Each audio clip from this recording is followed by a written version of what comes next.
Hi there, I'm Asulu and today we'll learn how to ask questions in present simple with auxiliary verb does. Today is day 6.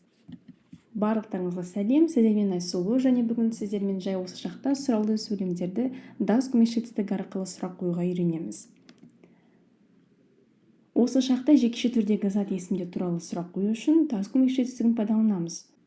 Сұраулы сөйлемнің құрылымы does plus subject зат есім plus verb. Етістік және сұрақ белгісі. Бұл жерде subject'тың орнына біз he, she, it есімдіктерін немесе кісінің атын қоюға болады. Жауап бергенде біз yes, does. Ал жоқ деп жауап бергенде no, does not. Мысалы, does your mom read a book? Сенің анаң кітап оқиды ма? Енді жауап берейік. Я оқиды. Yes, she does. Немесе жоқ, ол оқымайды. No, she doesn't. Бұл жердегі mom жауапта she деген есімдікке ауысады. Келесі. Does your father play tennis? Сенің әкең теннис ойнайды ма? Yes, he does. Я, ол ойнайды. Or no, he doesn't. Немесе жоқ, ол ойнамайды.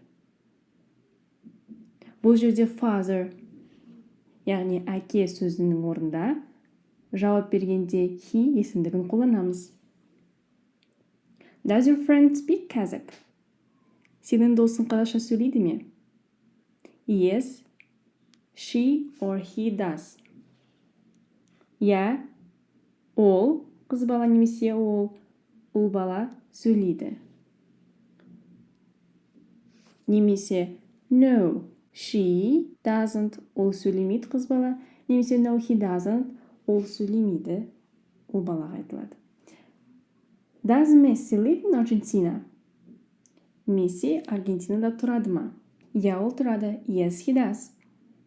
Or no, he doesn't. Немесе жоқ, ол тұрмайды.